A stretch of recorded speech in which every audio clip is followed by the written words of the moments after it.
Médias français, on veut la vérité.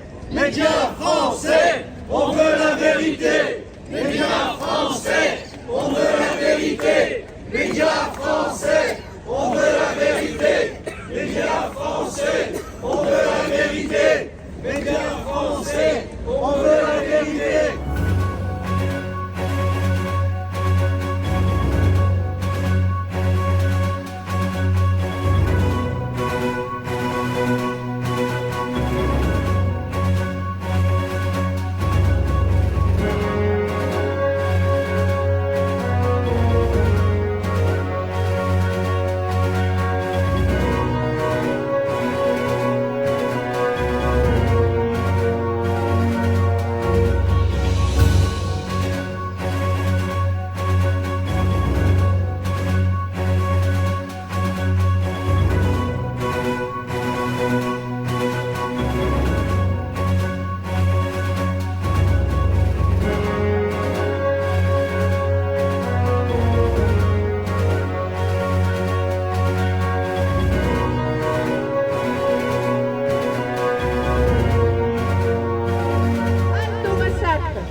Génocide dont l'intentionnalité est établie. Cessez-le-feu immédiat. L'armée israélienne, en annonçant des représailles contre le Hamas et ses terribles crimes commis le 7 octobre contre la population israélienne, a systématiquement détruit les infrastructures les plus vitales pour les 2 millions de Gazaouis assiégés, bombardés, dévastés. Eau, assainissement, énergie, mais aussi habitation, commerce, écoles, universités, hôpitaux, églises, mosquées, agences de presse. Rien n'a échappé à cette fureur criminelle.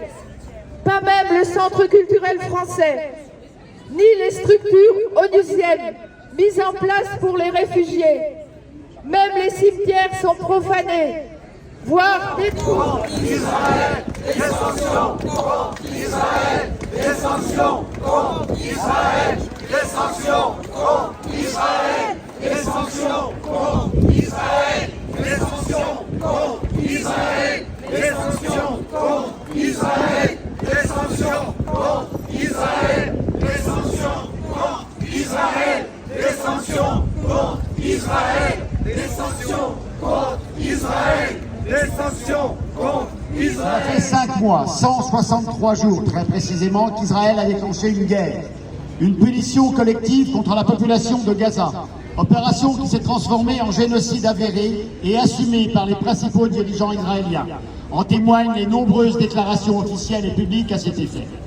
5 mois de destruction massive dont on vient de parler, je vous fais l'économie de cette litanie terrible et dramatique. Aucune réponse tangible n'a été apportée. Rien, hormis le mot cessez-le-feu est enfin dans la bouche de nos dirigeants, américains, français, européens.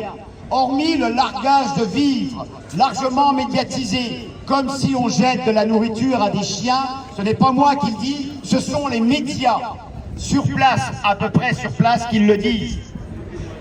C'est une horreur, une vraie horreur. Dernier élément que vous avez peut-être vu hier, lors justement d'une distribution de denrées, eh bien les militaires israéliens ont tiré à vue. La même chose s'est passée quelques jours plus tôt. 100 personnes ont été tuées. Les journalistes commencent à parler de préméditation. Et si les largages de denrées étaient un moyen de tuer encore plus de Palestiniens? Un génocide, ça ne se regarde pas. Un génocide, ça s'arrête. Un génocide, ça s'arrête. Un génocide, ça s'arrête. Un génocide, ça s'arrête. Un génocide, ça s'arrête. Un génocide, ça s'arrête. Un génocide, ça s'arrête.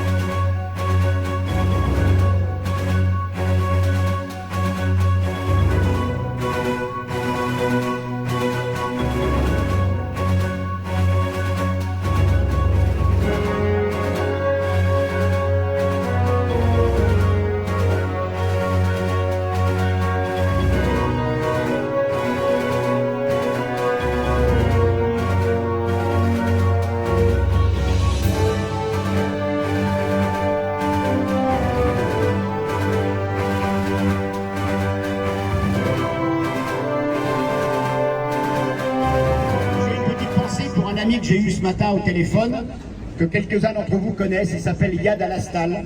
C'est lui qui a mis en œuvre sur YouTube, ça s'appelle Gaza Stories. Vous pouvez les trouver. C'est des petites séquences de 2-3 minutes sur la vie de Gaza avant le génocide. Il a enfin réussi à arriver en France il y a quelques jours, rejoignant sa femme et ses 3 filles. Il n'a été interrogé par aucun média, c'est au singulier média, aucun média français, juste la télévision suisse. Où est la patrie des droits et des libertés? Médias français, on veut la vérité. Médias français, on veut la vérité. Médias français, on veut la vérité. Médias français, on veut la vérité. Médias français, on veut la vérité. Médias français, on veut la vérité. Je termine par une annonce. La semaine prochaine, à Quetigny, aura lieu un forum de 14h à 21h, accueillant des spécialistes de la Palestine, mais également 3 membres de la délégation des parlementaires français qui se sont rendus à Rafah il y a quelques semaines en arrière, Éric Coquerel, un sénateur vert et son attaché parlementaire. Ils seront à Quetigny pour nous parler de ce qu'ils ont vu et des actions qu'il est possible de mettre en œuvre. Nous vous y convions, bien évidemment, les plus nombreux possibles.